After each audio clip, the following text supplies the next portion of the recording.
시청자 여러분 안녕하십니까. 지역 경제 현장 뉴스를 생생하게 전달드리는 경제열전 시간입니다. 오늘은 최정함 스픽스 편집인 모시고 함께 이야기 나눠보겠습니다. 안녕하십니까. 반갑습니다. 예, 며칠 전에 지역 신문이나 언론을 떨뜨서가게 만든 일이 있는데요. 바로 대백프라자 1층에 있던 샤넬 화장품 매장이 빠지게 된 건데, 이게 참 지역의 유통이나 백화점 업계에 아주 큰 충격으로 오고 있습니다. 왜냐하면 대구백화점이 동성로에 있던 본점을 매각을 했고, 그 뒤로부터는 계속 좀 경영이 힘들다라는 말이 들렸는데, 지금 대백프라자를 운영을 하고 있긴 하지만 그 1층에 있던 아주 상징적이었던 샤넬 화장품 매장에 빠지면서 이 대백프라자의 그 대백의 경영난이 더 심해지는 거 아닌가, 이런 좀 우려의 목소리가 많이 들리는 것이 현실입니다. 그래서 저희 스픽스 편집인께서 직접 대백프라자를 다녀오셨다고 했는데 상황이 어떻던가요? 예, 제가 그 얘기를 듣고 오늘 다시 또 이제 그 경제 열전을 만들어야 되는 상황이라서 네. 실제 대백프라자를 한번 가봤습니다. 네.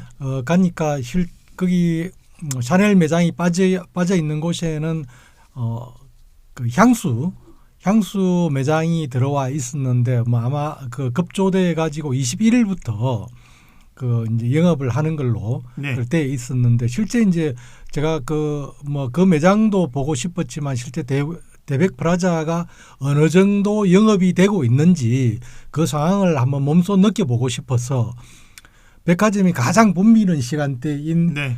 저녁 7시 때에 실제 한번 가봤습니다.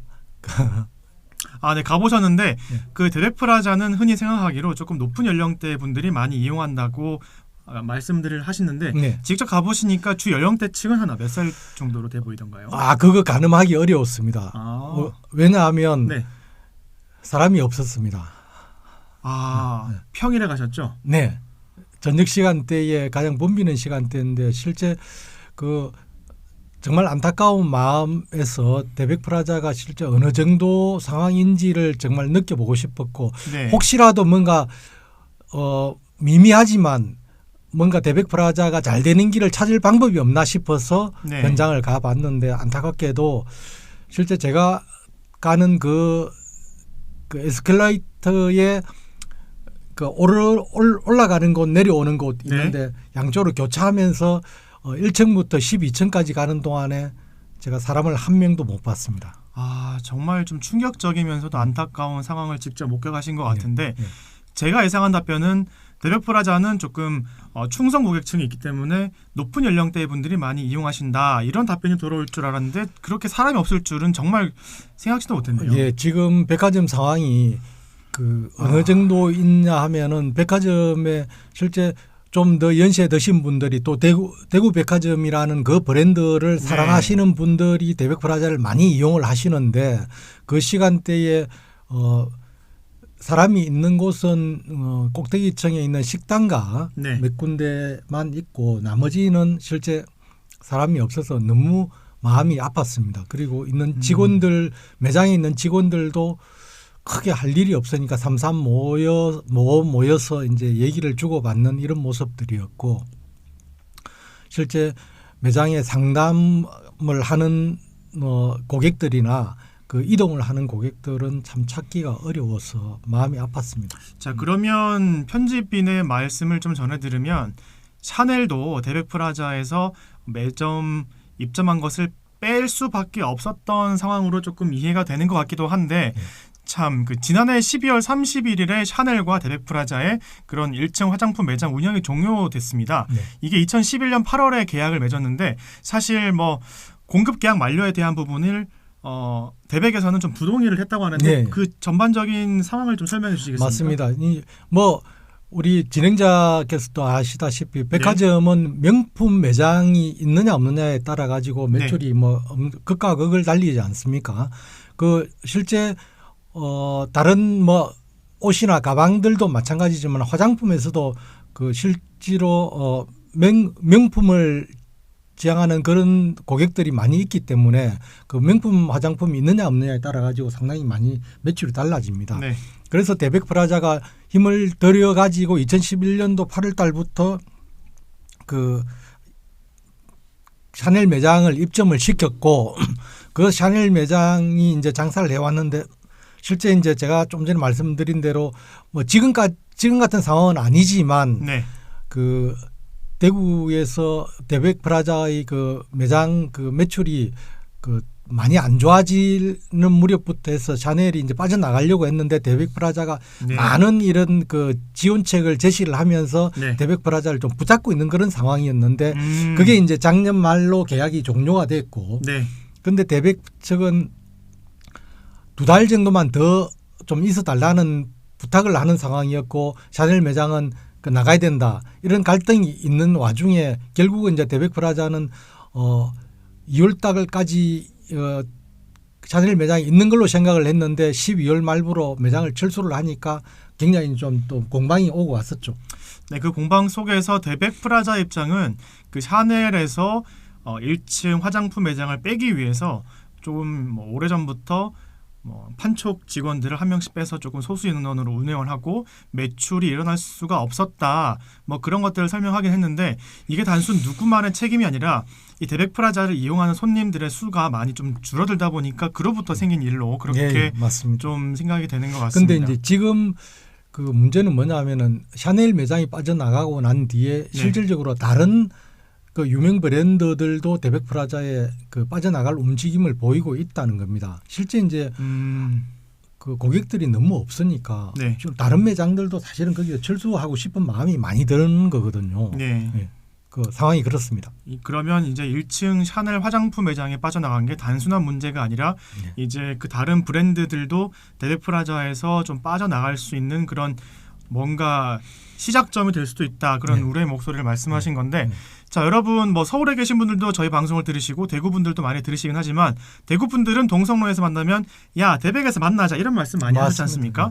예를 들어 뭐 서울 명동에서 뭐 네이처 리퍼블릭 앞에서 만나자, 뭐 밀레오레 앞에서 만나자 이런 것처럼 대구에서는 대백에서 만나요. 이게 워낙 대중화된 표현이기 때문에 그만큼 친근했던 그런 대구 백화점 본점이었는데 이게 지어진 지 운영한 지 52년 만에 지난해인가요? 문을 닫았죠. 네. 문을 닫고 지금 본점을 매각에 나섰는데 그 제가 듣기로는 뭐 계약하려는 기업이 나타났다가 무산됐다가 이게 좀 우여곡절이 많다고 들었습니다. 네, 뭐 지난해 문을 닫은 건 아니고 2021년도 8월 달에 이제 대구 백화점 본점이 문을 닫았습니다. 정말 그 우리 좀 전에 진행자 말씀하신 대로 거기는 대구의 명소였고 모든 젊은이들이 쉽게 만남의 장소였는데 그 안타깝게도 문을 닫았습니다.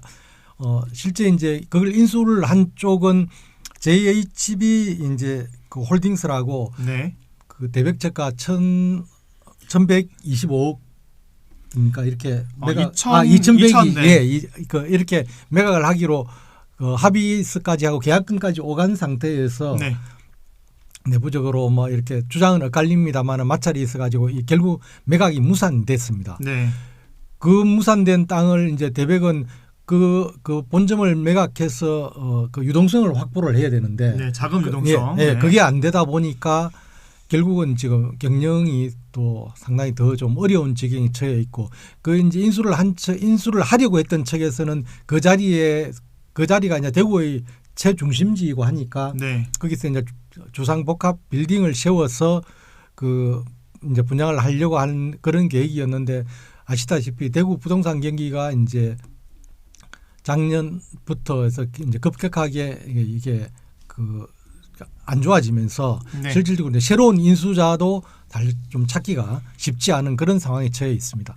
네, 그 당시 계약에 참여하려고 했었던 JHB홀딩스 같은 경우도 대구백화점 본점에 입점했던 매장과 대구백화점과 법정 다툼을 자기들한테 속였다 이런 걸로 그 대백 회장을 또 고소를 하기도 했었는데 뭐 계약 해지나 이런 것들을 넘어서 참 여러 가지 좀 우여곡절이 많았던 걸로 제가 전해 들었습니다. 그게 이제 그 경기가 좀 더 좋았다면은 그 큰 문제 없이 이제 오갈 수 있는 내용들인데 사안들인데 실제 그게 안 좋다 보니까 이제 인수를 하려고 했던 측에서는 어떤 핑계를 대서라도 빠져나가고 싶었고 대구백화점은 이렇게 덩치 큰 건물을 쉽게 사줄 수 있는 사람이 없는 상태에서 저쪽이라도 일단 매각을 해야 되겠다는 생각이 있었으니까 서로 이제 굉장히 마찰이 심했었고 이제 그게 아직도 좀 그 여파가 지금까지 미쳐지고 있는 겁니다. 정말 총체적 난국이라는 말이 떠오르는데 여러분들도 지금 뭐 동성로 가셔가지고 노보텔 그 큰 도로를 보시면 정말 임대 현수막이 붙어져 있는 곳이 워낙 많습니다. 네. 그런데 또 뭐 동성로 안쪽은 그래도 유동인구가 많고 이용하시는 분들이 많다 보니까 거기보단 나을 수 있으나 지금의 상권이 조금 이동되다 보니까 여러 가지 좀 문제점 때문에 대구백화점 본점도 좀 매각이 쉽진 않아 보인다. 이런 말씀을 드리는 거고요. 자, 원래 대백프라자가 이렇게 어려웠나? 그렇지 않습니다. 예전에 많이 좀 운영이 잘 되던 때도 있었는데 한 몇십 년 전으로 들어가면요. 지금 동대구역에 있는 신세계백화점 지금은 아주 큰 규모로 뭐 전국에서 매출 2위다 이런 좋은 평가를 받지만 1970년대만 하더라도요. 맨 처음에 신세계백화점 본점이 1호점이 대구였습니다. 네. 그런데 신세계 대구 첫 1호점이 왜 철수를 했냐? 왜 폐업을 했냐? 바로 향토 기업인 뭐 대구백화점, 뭐 대백프라자 그리고 동아백화점 이런 백화점 때문에 신세계에서 폐업을 했거든요. 근데 네. 지금 완전 다른 케이스입니다. 지금 대구 같은 경우는 맨 처음에 롯데백화점으로 시작해서 뭐 현대백화점, 신세계백화점으로 해서 거의 뭐 백화점 3사가 대구의 모든 백화점을 차지하고 있는 상태인데 그로 인해서 조금 더 대백프라자가 어려워진 것도 있겠죠? 맞습니다. 지금 대백프라자가 경영상 어려움을 겪는 건 결국은 이제 고객들이 안 가기 때문이고 네. 고객들이 안 가는 이유는 우리 국내 백화점 빅3 롯데, 신세계, 현대백화점이 대구에 진출을 해서 지금 고객들 다 뺏어갔기 때문에 실질적으로 그 백화점 3사의 공격적인 마케팅으로 인해서 이제 대구 백화점의 고객들이 그쪽으로 빠져나갔고 근데 그 중에서도 대구 신세계 백화점이 오픈을 하면서 실질적으로는 거의 모든 고객들 그쪽에서 흡수를 했습니다. 네.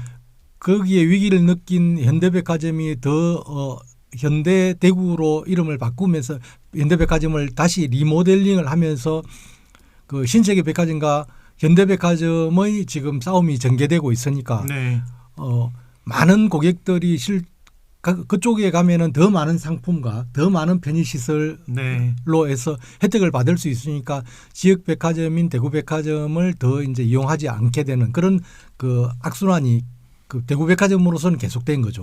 아마 대구백화점에서도 만약에 그 대구백화점 본점 그 부지를 그 JHB홀딩스에서 만약에 매입을 했다면 그 자금을 활용해서 대백프라자를 조금 뭐 리뉴얼하거나 고객분들을 위한 새로운 뭐 리모델링이나 이런 것들을 했을 것 같은데 그게 무산되다 보니까 지금의 더 어려움을 좀 겪고 있는 것 같습니다. 또 하나는 뭐냐면은 대구백화점은 지금 단일 점포입니다. 대구백화점이 전국에서 남아 있는 유일한 토종 백화점이거든요. 맞습니다. 단일 점포이다 보니까 단일 점포가 갖는 그 한계가 다른 백화점들은 뭐 열 몇 개씩의 체인을 형성해 가지고 상품 매입이나 이런 게 되다 보니까 규모의 경제가 가능한데 대구백화점은 단일 백화점으로서 사실 이제 그 상품 매입이나 이런 부분에서 그 좀 불리할 수밖에 없는 여건. 그러다 보니까 가격 경쟁력이 떨어지는데 소비자들한테 또 비싼 가격에 팔 수는 없으니까 가격을 맞추려고 하다 보니까 영업이익 자체가 나지 않고 그래서 대구백화점이 실질적으로 최근 한 10년 정도 영업이익을 흑자로 낸 적이 사실은 좀 없을 정도로 그 경영 상황이 안 좋아졌죠. 네, 그리고 또 코로나를 겪으면서 대백프라자의 또 영업 손실도 되게 컸다고 들었습니다. 맞습니다. 이게 이제 그 인터넷 쇼핑과 이런 일들이 맞물려가면서 디지털 쪽으로 다 넘어가고 있는 상황인데 이제 오프라인에 의존할 수밖에 없는 그 어떤 토종백화점의 한계가 이제 거기서 좀 드러났던 거죠. 네, 향토 기업, 향토 백화점이기 때문에 대구 시민분들은 마음속으로 굉장히 응원을 하고 계실 것 같긴 한데 제가 다른 지역의 향토 백화점을 좀 말씀드리면 뭐 부산의 미화당 백화점과 뭐 유나 백화점 같은 경우는 IMF 때 다 폐업을 했고요. 그리고 또 대전에 있었던 동양백화점도 2000년도에 하나그룹에 넘어갔고 그리고 호남 최초로 백화점으로 유명세를 탔던 그 환희백화점도 2000년이 되기 전에 부도를 했습니다. 하기 때문에 뭐 단일 점포로 향토백화점에 이런 거를 유지를 하고 있지만 참 경영난으로 힘들고 있다 이런 소식을 말씀을 드립니다. 자, 이 향토 기업의 경영난 이런 것들이 대구 경제에 미치는 영향도 꽤나 커 보입니다. 엄청 크죠. 지금 그 대구 백화점이 하나 없어짐으로 인해 가서 사실 지역민들은 피부로 체감을 하지는 못하지만 네. 지역 경제에 실질적으로 미치는 영향은 굉장히 큽니다. 네. 지역 기업의 사회적 기여 측면만 놓고 볼 때도 롯데백화점이나 현대백화점, 그 신세계백화점 물론 본사가 이쪽에 있지만 실질적인 본사의 기능은 서울서 하고 있고 네. 그러면 모든 결정은 서울에서 이루어집니다. 그러면 지역에 있는